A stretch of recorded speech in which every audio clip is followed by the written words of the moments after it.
जय शिवराय मित्रांनो. आता तुम्हाला माझ्या मागे बघताय तो आहे घोडबंदर किल्ला. ठाणे परिसरातील एक महत्त्वाची इतिहासकालीन वास्तू. मूळतः हा किल्ला पोर्तुगीजांनी बांधला एक 1500च्या इसवी सन 1500च्या कालखंडात, आणि ह्या किल्ल्याचं बांधकाम 1700च्या कालखंडात पूर्ण झालं. पोर्तुगीजांकडनं हा किल्ला मराठ्यांच्या ताब्यात आला. मुख्यत्वे करून या खाडीपट्ट्यातनं होणाऱ्या व्यापारावरती नियंत्रण ठेवण्यासाठी या किल्ल्याचं बांधकाम पोर्तुगीजांनी केलं.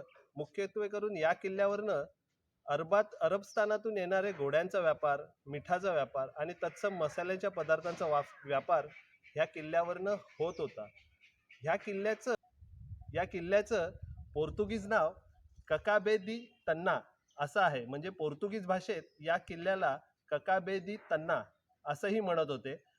नंतर या किल्ल्यावरनं घोड्यांचा व्यापार, अरबी घोड्यांचा व्यापार महत्त्वाच्या प्रमाणावर किंवा मोठ्या प्रमाणावर इथे होत होता, आणि उर्वरित महाराष्ट्रात देशात अरबस्थानातून आणि इतर ठिकाणाहून येणारे घोडे हे जात होते.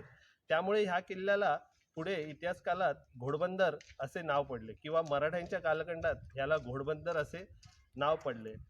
आणि ही ठाण्यातली एक महत्त्वाची वास्तू आता प्रशासनाकडनं अतिशय काटेकोरपणे आणि अगदी उत्तमपणे पूर्णत्वास किंवा तिचा जीर्णोद्धार होत आहे असंही आपण म्हणू शकतो. मित्रांनो, आता मी आहे घोडबंदर गावातील आपल्या घोडबंदर किल्ल्यावर, आणि हा किल्ल्याच्या बुरुजावर मी आता उभा आहे. आणि या बुरुजावरून दिसणारी ही समोर अथांग पसरलेली घोडबंदरची खाडी, समोर दिसतोय तो मत्स्य प्रकल्प. त्याच्यात जसं कोलंबी, खेकडे यांचं उत्पादन आता इथले स्थानिक गावकरी घेऊ लागले आहेत. हे समोर दिसतंय ते मुंबई शहर, आणि हा किल्ल्याचा आणि खारफुटीच्या जंगलांचा परिसर.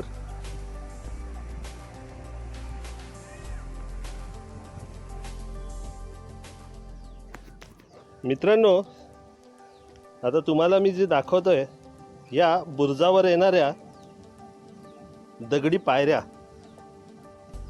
आजही बऱ्यापैकी अवस्थेत मजबूत आहेत. आणि ह्या पायऱ्यांच्या बाजूचं हे दगडी भक्कम बांधकाम. आणि हे बघा,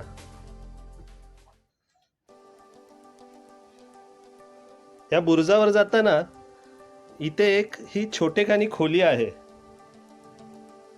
कदाचित हे सैनिकांसाठीचं विश्रामगृह असू शकतं.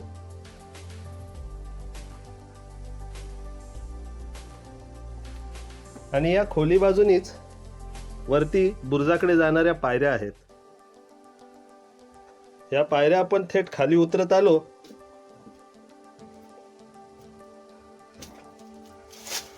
की या छोटेखानी दरवाजातून किल्ल्याच्या एका आपण छोट्या बुरुजावर येतो.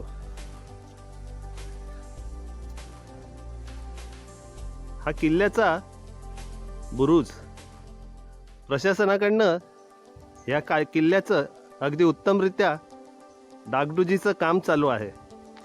भविष्यात ठाणेकर आणि मुंबईकर आणि उर्वरित महाराष्ट्रातील नागरिकांना या किल्ल्याचं एक छान रूप जसं इतिहास काळात होतं तसंच नक्कीच दिसेल. या छोट्या बुरुजावरनं दिसणारी किल्ल्यातील जुनी काही बांधकामं,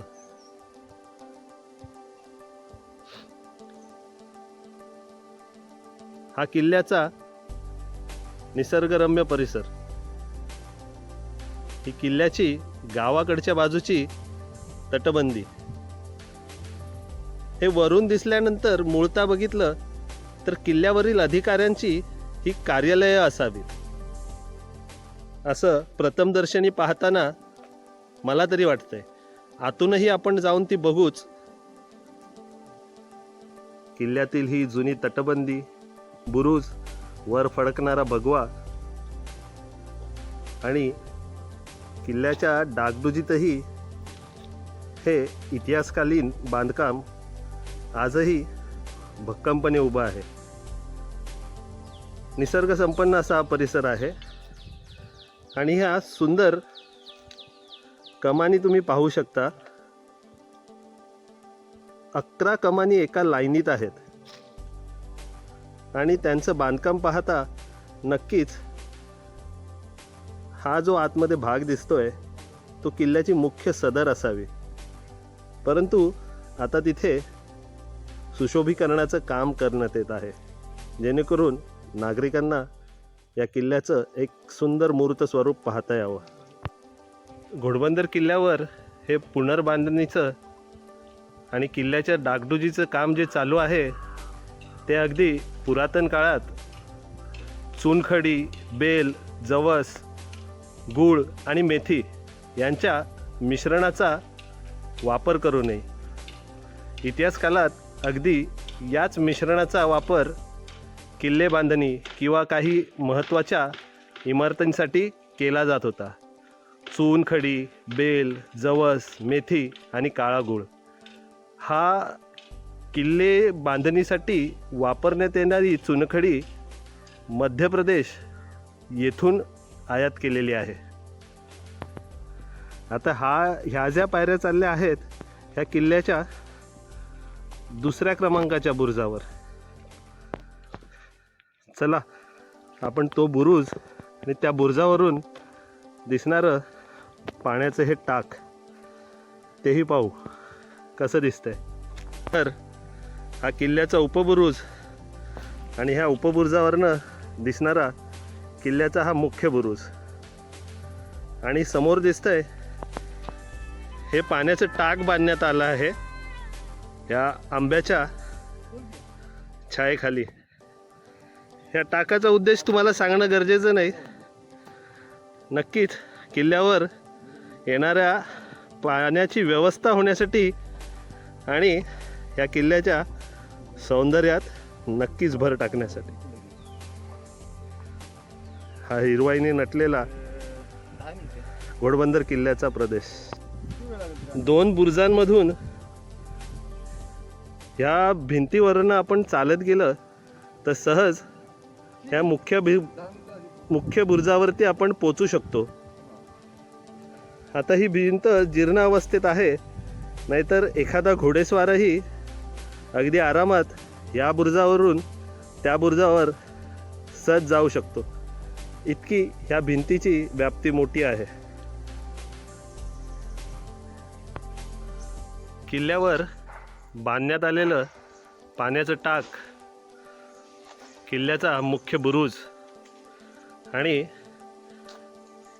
आधुनिक काळात इतिहासकालीन पद्धतीत उभारण्यात आलेली चुनखडकातील आणि दगडांची ही भिंत, समोर दिसणाऱ्या या किल्ल्याच्या बांधकामाच्या पुरातन बांधकामाच्या ह्या कमानी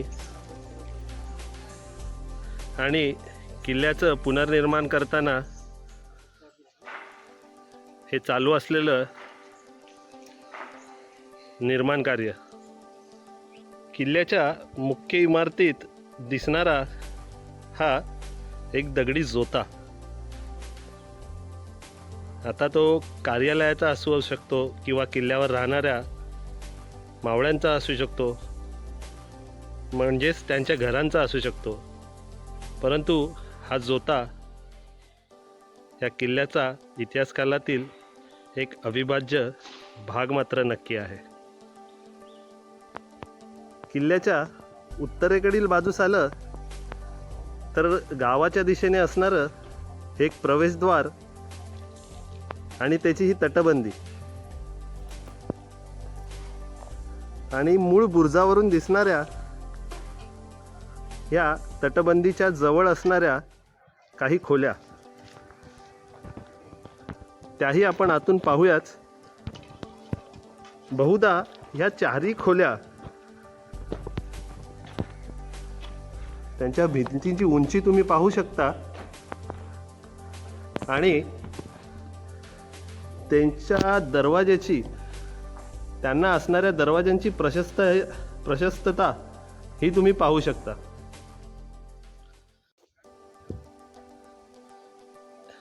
1, 2, 3 आणि 4 ह्या विशिष्ट इमारतीला 4 दरवाजे आहेत आणि भिंतींच्या बांधकामाने ही प्रत्येक वेगळी खोली तयार करण्यात आलेली आहे. आणि या दरवाजाच्या वरच्या बाजूला ज्या खोमण्या दिसत आहेत त्यावरून या दरवाजांना असणाऱ्या भव्य दरवाजांची आपल्याला जाणीव होते. नक्कीच किल्ल्याच्या महत्त्वाच्या व्यक्तींसाठी बांधण्यात आलेली ही एक इमारत असावी.